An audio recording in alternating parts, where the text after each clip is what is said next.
Welcome to the DFS pregame show here on RotoGrinders. I'm Jordan Cooper, a.k.a. Blender Ed, Blender HD. If you want to follow me on Twitter. And it's Thursday, August 25th. And we're still dealing with some baseball. We got NFL football coming up in maybe, 2 weeks? 2 weeks, isn't there? It starts with a Thursday game, I think. I think we get a Thursday game, right? They're horrible Thursday games, but you never know. We got basketball starts in October. We got tons of stuff going on here at RotoGrinders. Remember, if you want to get our premium NFL package, we now offer a yearly rate, which is so much better especially if you're hardcore into NFL.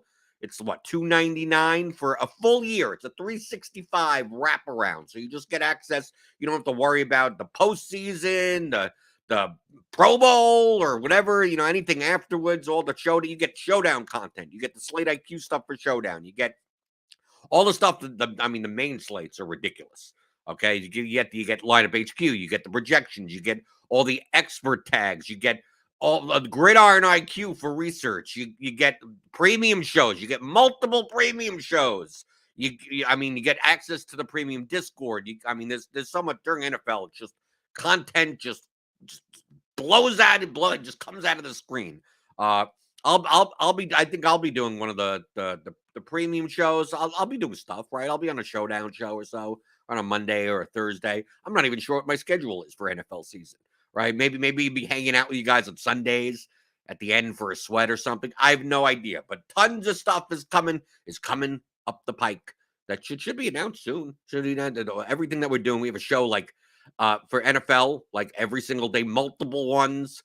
So if you want your NFL coverage for the DFS season, or hey, for prop sites or for sports betting or whatever, sign up to RotoGrinders yearly package now, or get the combo premium and just you get everything, right? If you pay that monthly fee, you get NFL, NBA, MLB, MMA, everything, soccer, whatever the hell you want. So go to rotogrinders.com/premium. And maybe there's a discount code, $10 off your first month or something if you do the combo premium. I think the yearly package is just why if you're going to be using this for an entire year, why not save some money by doing so? Good morning to the chat people. Right, AC2674 says Grinder is an athlete who succeeds through hard work and determination rather than exceptional skill. Yeah, that's kind of what I am, kind of a grinder. Am I the most skillful DFS player? No, I'm not, right? Am I the most precise? Do I do things like, oh my God, I'm sitting there with a PhD? Am I like Daniel Hutchings in the chat? Daniel Hutchings, he has exceptional skill, right? He does stuff that I understand. I in concept I understand. How to actually do, no clue, right? Not really. They're building these algorithms and tools and simulations. I could do like 10% of what he can on that end, but I win based on my guile, right? On really understanding the strategies and concepts of DFS. And good morning, Suki Singh. Good morning, Joe Mack. Good morning, Matt Mears. And for this reason, obviously, released the theory of DFS Masterclass a little over 2 years ago, right? And it still applies. Like that, the whole purpose of this course is that as long as DFS is around, all these concepts apply. So if you go to theoryofdfs.com, you could pick up the fundamentals masterclass, how to think like a professional DFS player. But I've been off Twitter a little bit, not as active, not playing DFS as much. I played soccer, I played MMA. I pulled an MLB lineup here and there because I'm kind of weaning myself off of MLB right now. But I've been working, me and James been working on the advanced player course. Right, theory of daily fantasy sports for advanced players, and all things go well, that should be out on Monday. Right, my throat is a little hoarse. I've been recording all the chapters this week. I have it all outlined, everything. James is finishing up the tools, the Excel tools that will be included in the course. So you saw last night I tweeted out the chapter list. Granted, this will be shown on the site and everything. Chapter 1, essentials. Chapter 2, methodologies. Then we have the edge, the levers, relative value, combinatorics, archetypes, portfolios, exploits, study and review. This is more of the application of the concepts that we're kind of laid out for you in the first fundamentals masterclass. Now, this course is not for beginners. Okay, if you're watching this show, this course is for you, but it's not for pure beginners, right? The first course, this one could be for a beginner, could be for someone that just picked up daily fantasy sports, just started entering contests, hasn't played for that long, and I mean, is it good for people that have been playing for a while? Obviously, especially if you're not doing well, right? Not if you don't know what you're doing, right? Obviously, this is great for you. But the advanced course is more for people that like the things that you'll need is like, well, you have to understand the basic dynamics, like the basic game theory dynamics of daily fantasy sports, and have access to either your own projection model, your own ownership, or subscribing to a site like this, like RotoGrinders, and getting all the numbers, right? Getting all the numbers. If you want to build your own numbers, build your own numbers. That's perfectly fine. But what do you do once you get to those numbers, right? How do you build those profitable lineups? Well, that's what this course is all about. So, like in the first chapter, I talk about like basically what what you need in order to play. So, like all the different tools, all the different projections, the scope of kind of a refresher on how projections work, right, and how they're interdependent on each other, right? Measuring the accuracy of stuff, right? Kind of all the stuff that you'll need. The methodologies, number two, is like really the science, kind of the scientific method. That really chapter two is kind of like the scientific method of like how do you put it all together? What are the steps that you take? Because methodology, without a methodology, you can't reproduce anything. You can't have a systematic approach to anything without a methodology. People just show up for a slate and go, I'm gonna haphazardly do this and do that. And some people have rudimentary processes of like, oh, I'll build some lineups here, I'll select some lineups there, but they change on a day-to-day basis, right? I'm gonna try it this way one day. I'm gonna try it that way one day. I'm gonna try it this way. I really think this guy's gonna do well. It's like it's all over the place, and you how are you going to be consistently profitable if you do not have an ironed out process or methodology or method of execution that you could repeat, that you could uh, that you could repeat and rely on a day-to-day basis, regardless of the sport, regardless of the slate type? How do you analyze a slate? Right? And then go, okay, I need to do this thing first, and that thing, then this thing, then that thing. I need to consider X, Y, Z, build lineups, do this. Like, what is the methodologies that you use in order to build your hopefully plus EV lineup? So that's chapter two. Chapter three is about the edge, how to measure your edge, which is really tough in DFS, right? I talk about it. People think that they can measure it. Oh, I have a 6.8% ROI in X. What does that mean? Right? What are the pitfalls? How do you deal with small sample sizes? It's like, oh yeah, in head-to-heads, I have a 58% win rate. It's like over how many head-to-heads, over what opponents, right? So determining your edge, right, and the types of contests. Some people say, oh, I do better in single entry contests. Are you sure? Is there a reason for it?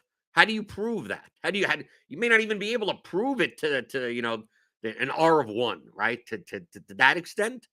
But how do you determine which contests you have more edge in, which opponents you have more edge over, and what's the fragility of that, right? Daniel Hutchins even says in chat, it's incredibly hard to measure it, right? It's insanely hard.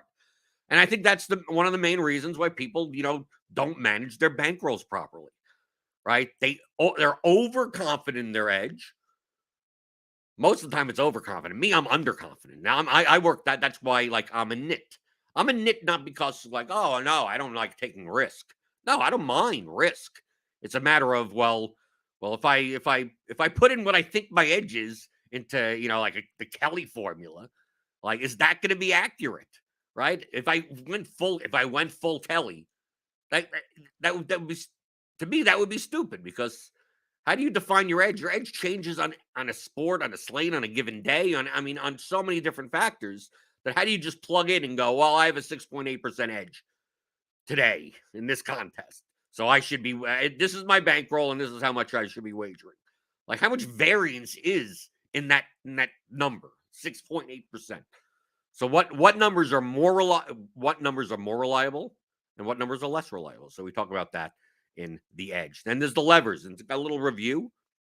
Some of the stuff is obviously talked about in the first course, but not to this extent. It's the concepts are mentioned, right?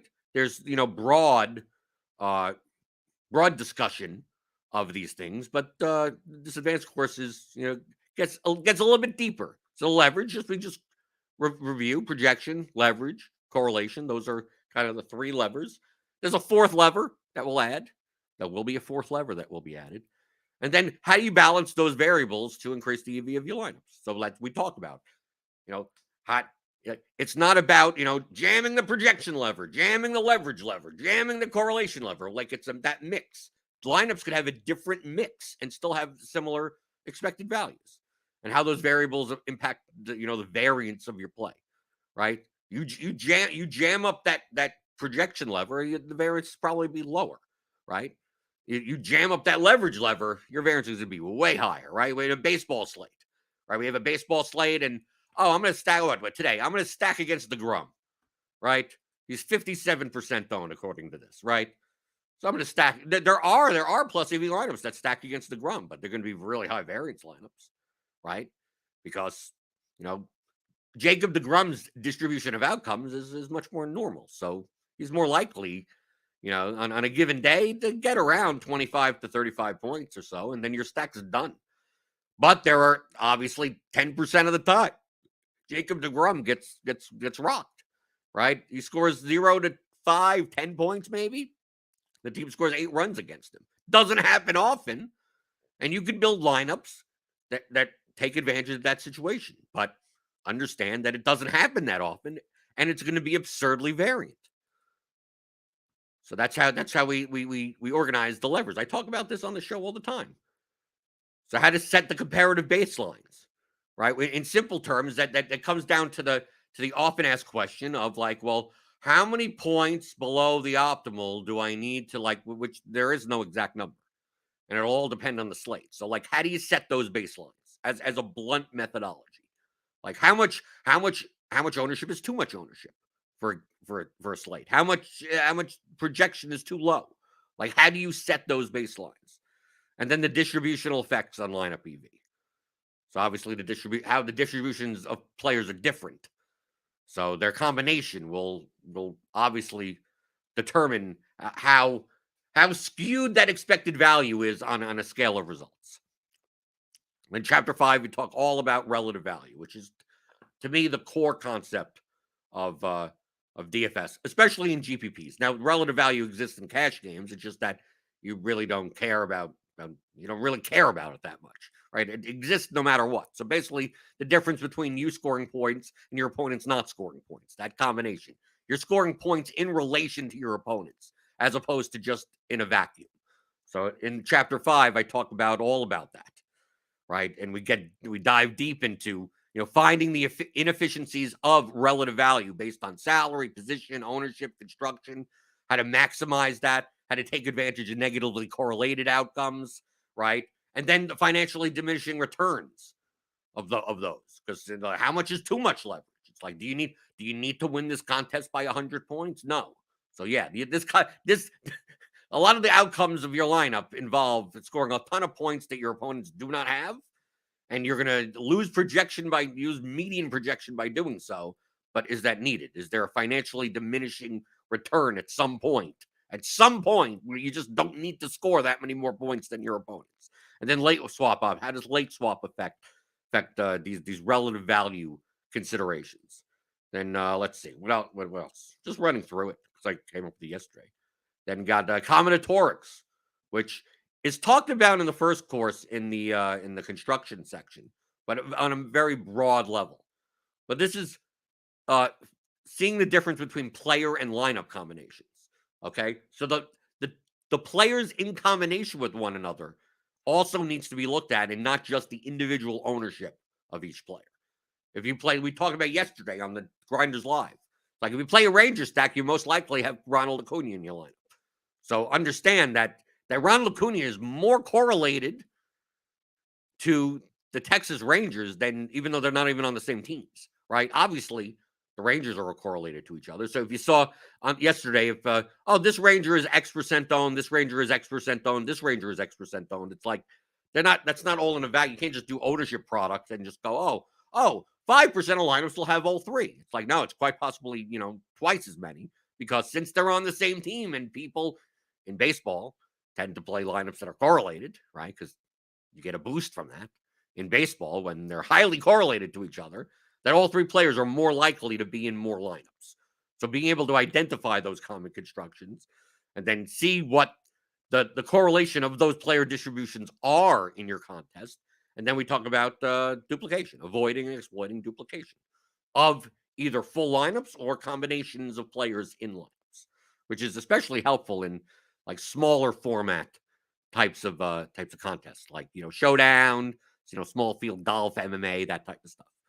Then chapter 7 is archetypes, and in archetypes go through basically every different variable that could be for a contest, for a situation, and the scale of how you use the levers and the styles of lineups that you build based on those types. So in a sport with these types of distributions, how does that affect your lineup construction? In small field contests, large field contests, payout structures that are top heavy versus flatter, contests that have higher skilled players versus lower skilled players, the scoring types, high variance sports versus low variance sports, all the different types and the archetypes that you will encounter in the DFS world, and how does that affect the scale in which you construct lineups? There's not one or there's no correct answer. Oh, in these types of contests, you should be more correlated. Well, that's not the be all end all. Like I'm going to be fully correlated and have a projection that's 800 million points lower. Like, no, it just means that correlation is more important, or projection is more important, or leverage is more important. Doesn't mean that it is or it isn't. It's just like how to weigh that based on the types of contests, the types of lineups, the types of opponents, the types of payout structures that you come across. Chapter 8 is portfolio dynamics, which is just portfolios. It'll say portfolio dynamics on the actual course. And this is basically how, you're going to play multiple lineups? Well, how do you do that? Right? So what's a player frequency? What's a lineup frequency? Of course, Daniel Hutchins is here. We're talking about balance versus exploitative strategies. Like, obviously, the course is not necessarily geared around being balanced, right? It's more about being exploitative. And almost everyone plays exploitative to some degree. And then how you diversify to manage risk, right? Playing multiple lineups is not necessarily only for, your goal is to get as many plus EV lineups, higher EV lineups into the contest that you're playing, but it's also to manage risk, right? It's not just, this player has the highest, is the lowest owned, and I have an edge here, and I'm just going to jam in 150 lineups with that player. Like, you can do that, but just understand that you're not managing risk very well. You're being very, you're not being very risk tolerant by doing so. So how do you diversify to manage risk in a portfolio? And how do you measure the correlations of a lineup in a portfolio, which I'm going to show this tool in a little bit, because one of James's tools allows you to do that. And I don't think there's any other like it in the industry. And then, of course, player exposures I talk about all the time, right? How exposures really don't matter, right? They're a representation of your player frequencies, but they don't necessarily say that you're playing good lineups. Then how multi-entry impacts your equity, because obviously you can only win first once with one lineup, so your second lineup only has a chance of winning second. So like as you build more lineups, your equity in contests goes down. Then identifying higher EV lineups versus lower EV lineups and how to trim them, which we have a tool. James has a tool to do that. We do that manually a lot of times on this show in Lineup HQ. Then how to measure the variance of a lineup portfolio, right? Let's say you're building lineups. It's like, okay, well, I will play, a bit of Boston. I'll play a bit of Houston, but I still want to play like a couple of stacks against Jacob deGrom. Let's say you're playing 100 lineups. It's like, well, that's building a portfolio that has bands of risk. So while there may be 100 plus EV lineups that stack against deGrom, that doesn't mean you have to play all 100 of them, right? So to decrease the variance of your lineup portfolio, you'll play 5 lineups like that. You'll play 5 lineups that stack against Lynn. You'll play 5 lineups that aren't 5-man stacks, that are 4-3-1 stacks. You'll play 5 lineups that are that are much higher projection than necessarily, don't have a lot of leverage. Maybe 5 lineups that have a lot of leverage. Like you kind of putting together your own portfolio with different bands of variance, different bands of risk, different outcome types. So how to do that rather than just plug in people doing an optimizer. They go, give me 150 lineups, right? Give me 150 lineups, and I want 20% of this guy. And then just not caring at all. No one looks at the actual lineups and sees, are you actually building good lineups? Because you may see on your exposures that's like, oh yeah, I have twice more than this. I've way under the field on that, and then you wonder why you never win. You wonder why you're bleeding your money away because you've never looked at your lineups. It's like, well, I had 40% of this guy. He did well, and I still didn't get. What happened there? All those lineups ended up with that player, and I didn't have that player also. And that, you're making mistakes. So you have to look at your lineups in a portfolio as well. It's not just exposures, right? So talk about that, and then building that risk balance portfolio, and how does late swap impact that? Okay, especially in NBA, it's like, oh, everything's nice and good, and then an hour later, it's like, okay, I'm blowing everything up. Right? I'm blowing everything up. Everything that I considered before, I got to blow up. So we talk about that. And then chapters 9 are exploits. So all the different things that you find in the DFS industry, how to exploit all of them. People that don't understand projection fragility, how do you exploit that? Optimizer bias, how do you exploit that? Simulation output, people that look at Slate IQ here at RotoGrinders, they still don't understand what they're looking at. Right? They go, this stack is the top stack. Oh, I'm going to play a ton of that. It's like, yeah, well, it's still 86% of the time. It's not the top stack. Yeah, but it's the highest on the chart. It's 14%. What does that mean? So, this stack is so underowned, right? Oh, in comparison to their top stack potential. You know what? Also, people are looking at other people are looking at the same damn thing. So you may think that you're going in and playing a 4% owned stack, and it ends up being 9% owned, and you go, what the hell? How do you exploit that? Exploit the fact that other people are looking at the same things as you. Combinatorial exploits, we mentioned it before. People that are playing Ranger stacks that don't realize that so many of them have Acuna in it. How do you exploit that? Well, don't play Acuna, right? I mean, it's very simple. Some of these exploits are not groundbreaking stuff, but basically what common mistakes do people make when building lineups based on all of these different factors that you can take advantage of, that you shouldn't succumb to yourself. Right? People that overuse correlation or underuse correlation. Maybe playing, in a sport, maybe in early LOL, I guess. Maybe when they introduced LOL, people didn't get that the players are extremely correlated to one another, right? On the same team, and people were just picking and choosing. Right? It's like, no. Well, now you're exploiting the fact that people don't understand the correlation effects of this sport. The contest selection exploits, where people put the wrong lineups into the wrong contests, wrong types of lineups. Attentiveness exploits, which is pretty simple. Oh, someone's out and someone's in, and this thing changed, and how many people are paying attention? How to exploit that? Psychological exploits, right? People that, narratives and biases and that type of thing. And then how do you protect yourself against exploits, and how do you identify new ones? And then chapter 10 is study and review, which is basically kind of like results DB, right? How do you look through results DB? And we even provide a little tool for you to do that, but you could also use results DB to identify sharp opponents, how to collect and manage data, how to look at your past lineups, how to judge a contest field strength, managing your bankroll, tracking your bankroll, the perspectives on downswings, are you being lucky or are you playing bad? And then evolving and redefining your goals. So it'll be somewhere in the 10 hour range or so, 10, something like that. I don't want to just ramble on and repeat myself a bunch of times, but that's what I've been working on. This should be out Monday or Tuesday, probably Monday. Of course, James will be on the pregame show on Monday. We'll probably talk a lot about it, right? Probably talk a lot about it, especially before NFL season. Because once week 1 of NFL comes around, this whole place, this whole shebang, it becomes like NFL Central. So we'll just be wrapping. Okay, let's take a look at this NFL slate, this showdown slate, this thing, that thing. How many millions of contests are available, and all the sites and all the everything. It's the NFL like ridiculousn's. So I wanted to make sure to take care of all of that beforehand, and then in addition to all of these chapters, they're audio chapters, you will get some tools, some Excel tools. And the Excel tools, I showed off the portfolio trimmer. Like I've beta versions. I've like kind of like the first versions. James is changing some of the display and cleaning things up. So I've been playing around with the beta versions of it. So I showed the other day I showed the portfolio trimmer, which will be a little bit more advanced. James is adding some stuff to that also.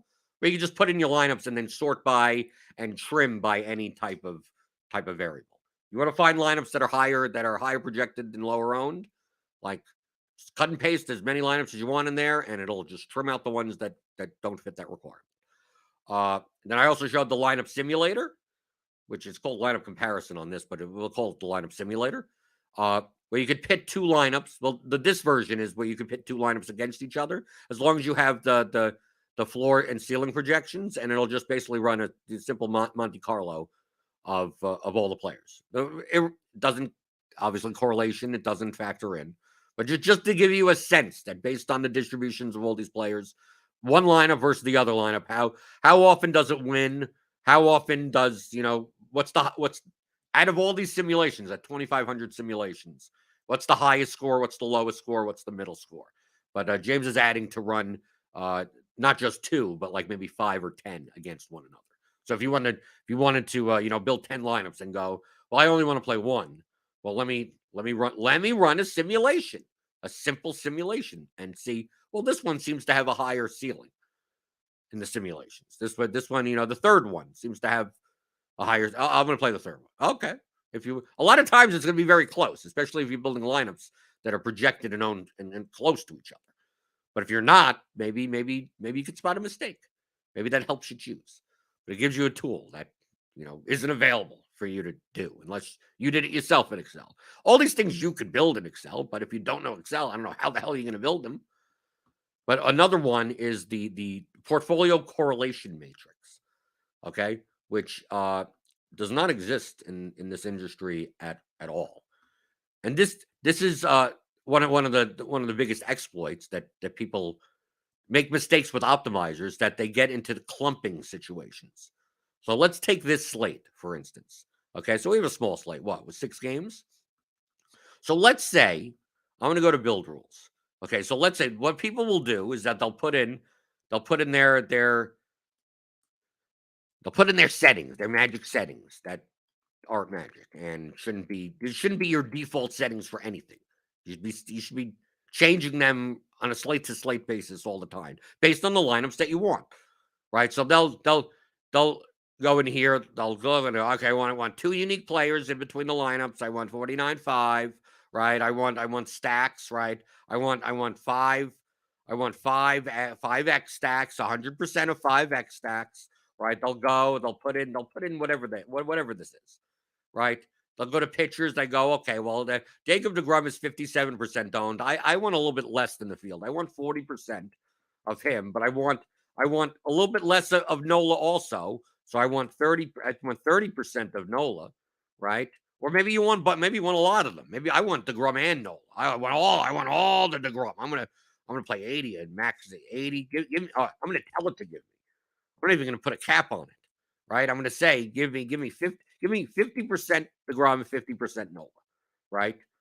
Now, that there's no relation to the lineups. They're just like, I just want 50% of this guy and 50% of that guy, right? So I want all of that, right? And then I'm going to build a ton of lineups, right? I'm going to set a max on the stacks, right? I don't want any more than 20% of a given stack, right, on the slate.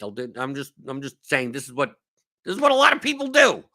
Right? I don't know. This is their process, which to me seems way too haphazard, because it doesn't relate to the exact slate. It's just like, oh, I developed something that worked once, and I'm just going to repeat it over and over again, regardless if the context of the slate doesn't Why? Why are you doing it? Right. A lot of times I ask people, why are you doing what you're doing? They go, I don't know. I don't know. I did it once. This is what I do. Right. I won once and kind of hasn't worked again. It's like, yeah, because you don't even understand what you're doing. Greg Biancone says, hey, Jordan, if the majority of people are using optimizers, wouldn't there be potentially exploitable edge to hand building? No. Hand building is the same thing. Optimizers are efficiency tools, right? Understand that optimizers are just tools, okay? People use tools wrong.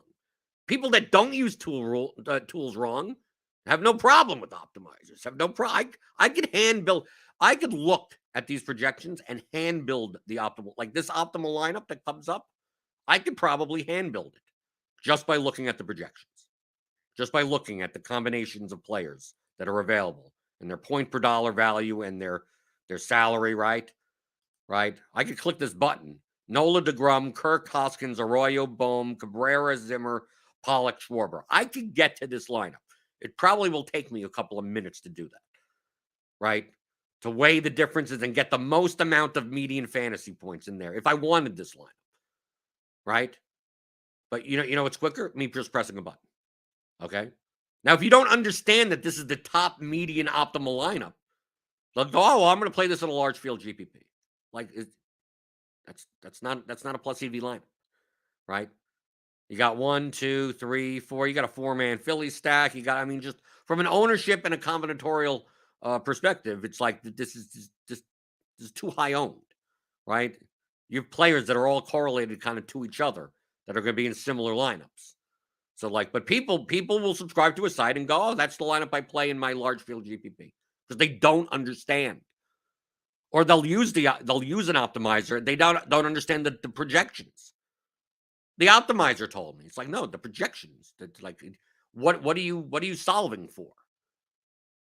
Like the optimizer in and of itself is dumb. All it is a knapsack problem solver. That's all it is. So the constraints and everything that you put in is up to you. You're using the tool. What lineups do you want to build? So if you don't understand what you're doing, yes, of course you can exploit people that use optimizers all the time. I do it. That's part of the course, optimizer bias. People that don't understand how optimizers work and they still use them, and they get really bad lineup portfolios, really bad lineups for the contests that they play. They don't understand the difference between the contests that they play.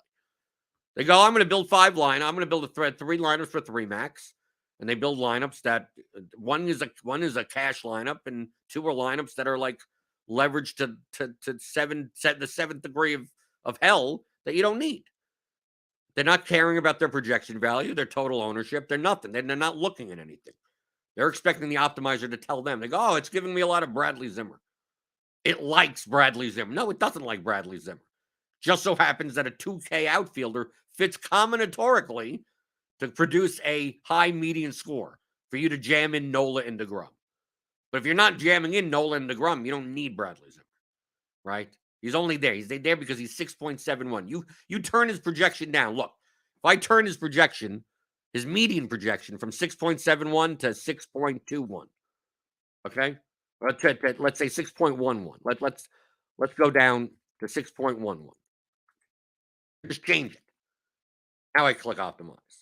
I get Nick Gordon instead because he's a 2K outfielder at 6.38. That's the difference. The optimizer's not saying I like Bradley Zimmer. It's like, okay, based on the projections at the current time in the bat, Bradley Zimmer has a slightly higher median than Nick Gordon. Slightly. It's baseball, for crying out loud. The range of outcomes is very wide. So to say that Bradley Zimmer is so much of a better play than Nick Gordon is ridiculous. And then you got Jackie Bradley here at 6.21, who is another 2K outfielder. In order to get this construction, you need a 2K outfielder that has at least about 6 points. But what happens if you're not playing Hoskins? What happens if you're not playing? Now, Schwarber fits in at a 6K level. Well, what happens if you take his projection down 1 point in median? 1 point. Maybe you don't need a shortstop at 2K. Maybe in order to get 119 median fantasy points, it doesn't jam in Nola and DeGrom. Like, that's all it's doing. All it's doing is solving a simple problem quicker than what you could do, by sight manually. So people use optimizers wrong. You could exploit that, but it's not a matter of exploiting it by hand building. It's exploiting it by using the optimizer properly. That's it. Back on crack. Could you explain EV? Just tuned in, relatively new to DFS. Thanks. Well, that could take a long time. Expected value. I would Google that. Expected value in relation to gambling or sports wagering of some type. Essentially, expected value is when you're getting paid better odds than the actual probability of the event happening. So let's say you were rolling a 10-sided die, If you were getting paid 10 to 1, that you would break even, right? If you bet that all the time, if you bet $1 on a 10-sided die, and you guessed, right? I guessed 3, I guessed 7, or whatever on each roll. If you bet $1, you'll get it right about 10% of the time, right? In an infinite sample size, right? So if you get it right, you'll get it right one time, you'll get it wrong 9 times, and you're back to even. You still have the same money in your hand, right? Because you're betting one and losing, betting one and losing, betting one and losing, betting one and losing, betting one, and then you're getting your 10, right? So it'd be break even at that point. But let's say you got paid 20 to 1. Well, that's plus EV. What's your expected value of $1 now? It's $2. You're getting paid twice as much as you should be paid when you guess the right number. So you guess once wrong, you lose $1. You lose $1. You lose $1. You lose $1. Then once every 10 times, on average, you'll get $20. You end up with a profit. I would love to stay there and bet on that all the time. Hopefully more than $1. What happens if you got paid 5 to 1 instead? Well, now that's negative EV. Now your $1 bet is actually worth 50 cents. Right? Or 75 cents? No, 50 cents. You're getting paid half as much as you should. You should be getting paid 10 to 1, but you're getting paid 5 to 1. So you lose $1, you lose $1 10 times, right? You win $5 once and you're down $5. Right? Half your money's gone. That's negative expected value, right? And everything in between, right? That is expected value. So in DFS, it's playing lineups that have a higher share of equity in the contest versus the probability of you realizing that equity. So you want to build higher EV lineups than your opponents in a contest. And over time, you will profit. DFS is not like a 10-sided die. If you're playing large field GPPs, that's like rolling a 15,000, 20,000 sided die. Right? Imagine rolling a 20,000 sided die, you having to guess what number is going to come up, and you get paid 100,000 to 1. Okay, 5 times the amount that you should get paid. You should be paid 20,000 to 1 on your bet, but you're getting paid 100,000 to 1 on your bet. Great, dude. My $1 is worth $5 now in expected value. The problem is it takes forever. I mean, you're gonna get it wrong 19,999 times on average out of 20,000 times. But when you get it right, you get 5. You're profiting. You get way more money than you should. The problem is surviving to the point of that happening, right? Because to win a large field GPP, the Millie Maker, the 300,000 entries. If everyone was equal, and let's say there was no rate, and everyone was equal, every lineup, every person in that contest put in an equally EV lineup. Well, then on average, each user would win the Millie Maker once every 300,000 times. Now, let's say you could put in a much better lineup. Now, a much better lineup in DFS isn't like 5 times better than the next lineup. No, maybe it's 20% better than the next lineup. Right? So instead of everyone else wins once every 300,000 times, you win once every 240,000 times. And that's your edge. That's your edge right there. And then maybe there's some users that play really bad lineups. And because of that, they win once every 600,000 times. Right? So it's half as often because their lineups aren't good. Right? Which increases yours. Right? So now, even though you're 20% better than average, but because there's half these lineups are really, really bad, now instead of winning one every 240,000 times, you're winning once every 150,000 times. And there you go. There's your edge in the Millie Maker. Hopefully you could live long enough, 150,000 times to win it once. And that's why if you could build plus EV lineups, that's why sharper players don't want to play just one lineup. They'll play 150 lineups, right? So it gives you them 150 of those 1 in a 150,000 types of shots because they could build better lineups than the field. That's the reason they put it in. It's not to have more chances. More chances doesn't matter if you're building bad lineups. If you're building lineups that have a 1 in 600,000 chance, a 1 in 1 million chance, building 150 of them just makes you go broke even quicker. If you could build plus EV ones, then you'd want to play as many of them as possible. Injustice 360. When will season 2 of this Theory of DFS come out? Well, there's no seasons. The second course, right? The advanced player course should be out on Monday. That's kind of what I've been talking about. And we'll have a new episode of the podcast right after that. But one of the tools I wanted to show you, right? This is the beta version of it, just be aware. So let's say I was showing before of, it's someone that's just plugging in stuff. I want 50% of this, I want whatever, and they're going to build 100 lineups. All right, so they build 100 lineups, 20 stacks of this, and, whatever. I don't know. They want 50% of DeGrom and 50% of Nola. So let's build 100 lineups. So people will do this. People will use an optimizer and go, and build their lineups based on exposure. And not actually look at the lineups. So now we look here, 100. Okay, now we're getting a little too far. 100%. Let's look. Do we have any other? No. Do we just have 100% of all these pictures? So let's cap them at 75. So I want at least 50 in each of my lineups, but no more than 75%. So let's do that. All right. Okay? We got 20. Okay, that's fine. That's fine. In order to show the example, I need some more pictures in my pool. Okay, so let's build 100 new lineups. So people will do that. People will put in exposures. They'll do more than this. I'm just showing you just a broad, just simpler example. They think that they could just put in all these numbers and just get lineups that, if I've over the field of that and under the field of that, if I have 3 uniques, if I have that thing, it's just all magic settings to them. But it's not magic settings. You have to look at the actual lineups.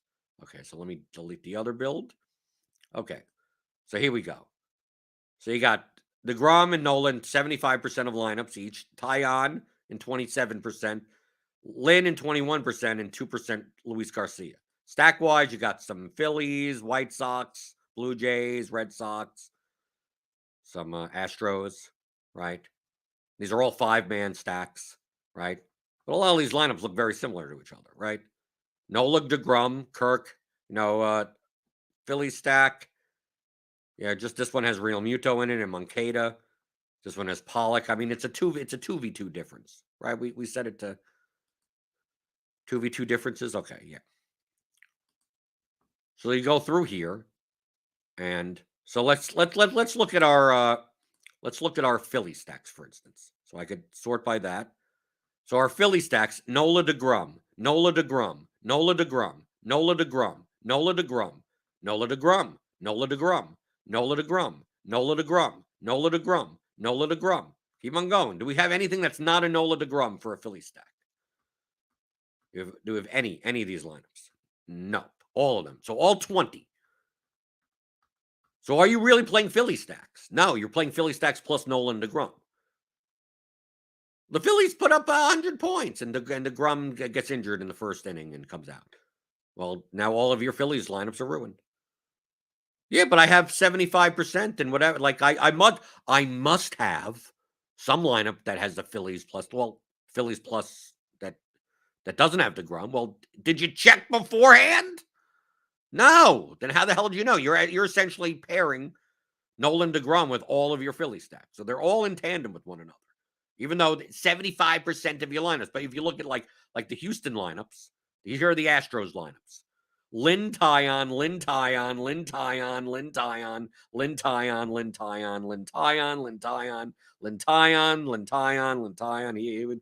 Look, it's all Lynn Tyon. Oh, here's like Luis Garcia one. There's one. Luis Garcia one. Okay. So imagine you being overweight. You're overweight. I'm over the field on Nola and DeGrom. Over the field. They go out and they do great. Okay. Then the Astros. Are they playing one another? Am I going to say something that's wrong? I just want to make sure. The Astros are okay. Minnesota. Okay, so it's not Nola or DeGrom. Obviously you couldn't get them in the same lineup if you're playing them against each other. So Nola and DeGrom do great. Complete game shutouts, right? And the Astros put up 20 runs. And you go, well, I'm like double the field on Astros stacks and like double the field on all of that. Like I should have good lineups. And nope, you don't have a single damn lineup that has both of them together. Because you were looking at your exposures. You were like, I'm building lineups like this. And look, I have enough. I have Gurriel in 16% of my lineups. And that's a little bit more than the 12% that's there. And they keep on looking at this side of the screen of their exposures and how they are above and below the field, but they're never looking at their actual lineups. They're not seeing how correlated the players are to each other in lineups to each other. Obviously, all the Phillies are correlated to each other in player performance. I'm talking about in the actual lineup, the distribution of your lineups in a context, in a portfolio. So people will complain, oh, all my Astro stacks have Lynn, and they did bad. Like, why did all your Astro stacks have Lance Lynn in it? Especially since you wanted to play so much DeGrom and Nola. Well, that's what and then you get the excuse. Well, that's what the optimizer told me. No, that's what you told the optimizer. Okay? Why didn't you correct that if you didn't want that? Hey, there may be a reason you want to have, all these two pitchers tied to all these stacks. You may want to. Okay. Doesn't mean they're bad lineups. But if you're looking to build a portfolio that you think is diverse based on these numbers, these exposure numbers, it may not be as diverse as you think it really is. So we built a tool to show you that. So I'm going to switch over. Let's see. I got a StreamYard. You can't switch between. Okay, there we go. You know how big it is on the screen. We're also going to make them bigger just for a visual sake. So I'm going to export the lineups from Lineup HQ. Okay, so I'm exporting this in my web browser, and I'm going to paste it in the lineups. Right, we have 100 lineups. I'm going to take my lineups, and I'm going to paste them in right here. Okay, and what that's going to do, check the current correlations. I don't even think I had to press that. It's going to look through or crash. I know this is the beta version. I tried doing this before. Sometimes it takes a second. You don't even have to do this.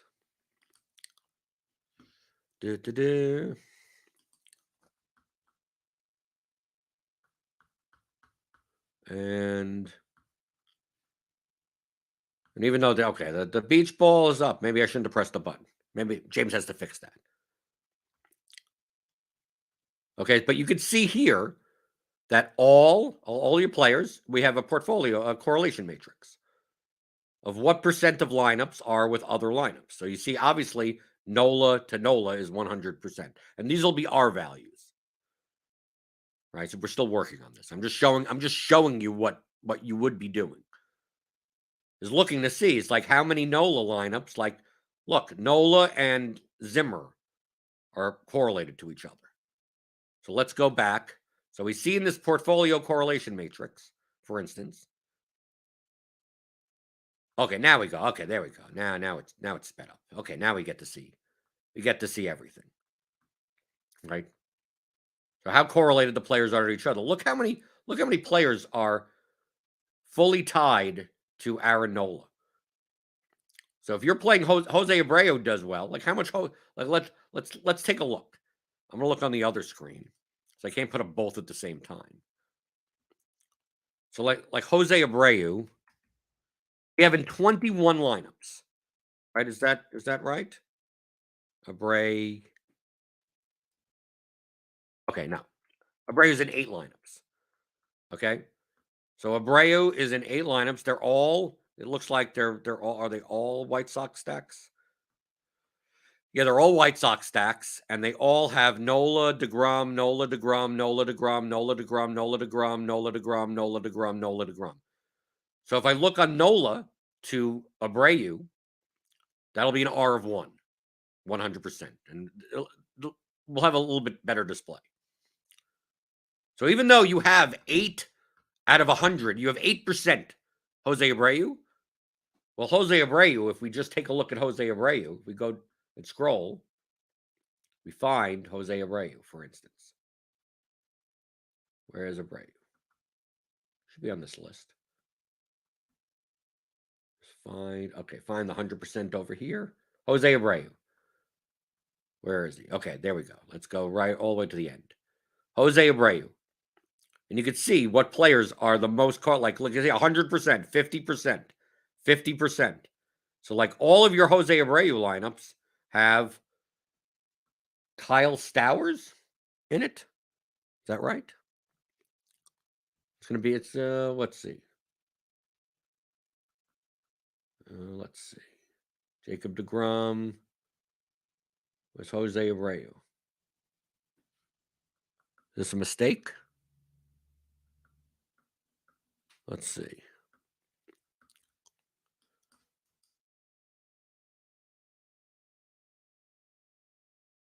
Okay, well, one lineup does. Okay, one lineup. Okay, yeah. That's why James is working on the display. You could see, but you could use this portfolio correlation matrix to see, do you have too many of similar players in similar lineups? Take a look at Aaron Nola.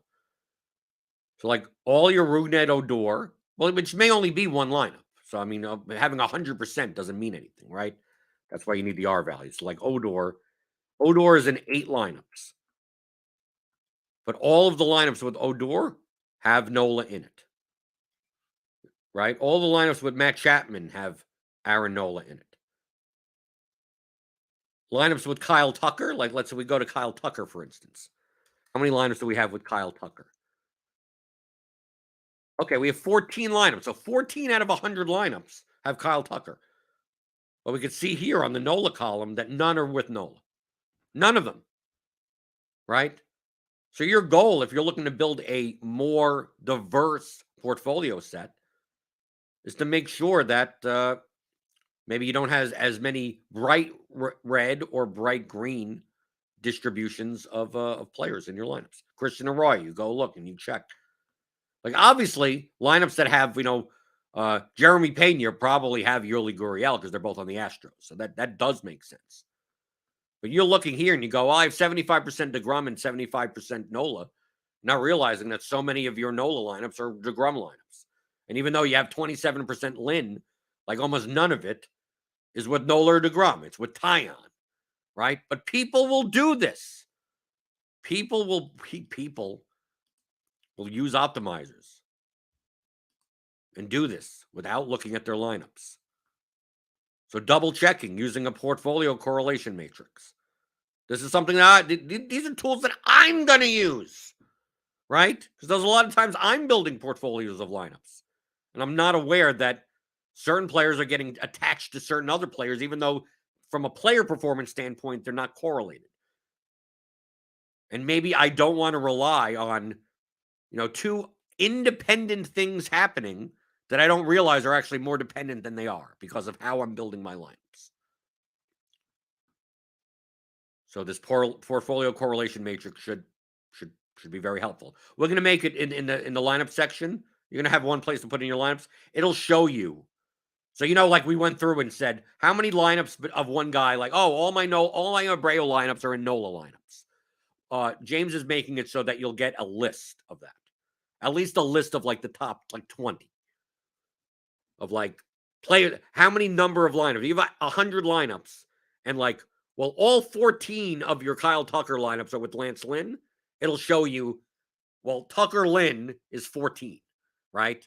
Abreu Nola is 8, and it'll sort. So, like, if you have one situation, like the Nola DeGrom, maybe 68, right? That's the highest correlation between the two players in your lineups. And then you may go, well, I have 75%, so that means if they're in 68 out of 100 lineups, That means a lot of my other lineups have neither Nola or DeGrom. And then you could go back to your optimizer of choice, like lineup HQ, and fix those issues if you want to. If you don't mind not having much diversification, or don't mind that situation, that's perfectly fine. But there's so many people that use an optimizer that aren't aware of the clumping dynamics of how optimizers work, as well as think that everything is on the basis of an exposure. I could build 150 lineups right now and give you the exact exposures that I have of every player. Then you could go, oh, well, I'm just going to put those numbers in the exposure columns and never get the same lineups as me. Right? And never get it. Like, but I have 50% of this guy. It's like, yeah, but he's not paired with these two other people that I have 8% of each. Like, all the numbers look right. If we counted up all the players and all the lineups, yeah, you'd have 8% of that guy, and you'd have the same numbers as me, same exposure numbers.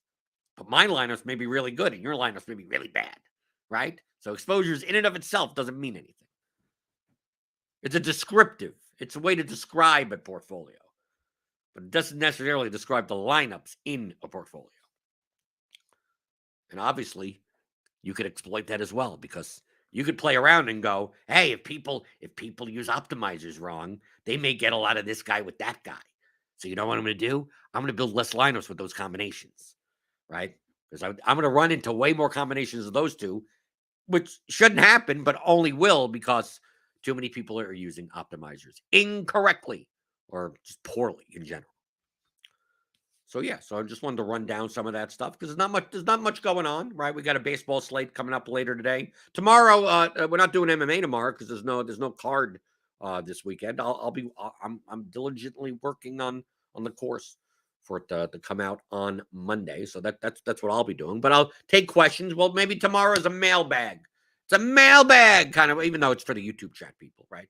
So if you come tomorrow, we'll just be doing whatever. AMA, ask me anything, but it'll be up to the YouTube chat tomorrow. So if you're in the YouTube chat, give me those thummy thumbs. I like those. Give me the thummy thumbs, thumbs ups, subscribe, like, do whatever you want. And obviously later today on Grinders Live, it's a smaller slate tonight on a Thursday evening in baseball. They'll be covering the MLB slate on Grinders Live, 5:00 Eastern. And then right after that is Crunch Time, which has been free all year, presented by FanDuel. Kevin Roth will be on with TJ and Cheese maybe, or Cardi or someone. I don't know. It's on the schedule. And they'll be leading you right up into lock with all the weather updates that you'll potentially need. I don't know if there's weather today. There's obviously weather. I don't know if there's bad weather today. But they'll take care of you right then. And I'm here. I'm here in the morning. This is what I do. This is kind of what I do, right? I sit here. I look at the chat. I say hi. Good morning. Wataz beats Suki Singh, at least recently, in the chat, and I answer your DFS strategy questions. And I do that Monday through Friday, 11:00 Eastern, on the DFS pregame show on RotoGrinders.com.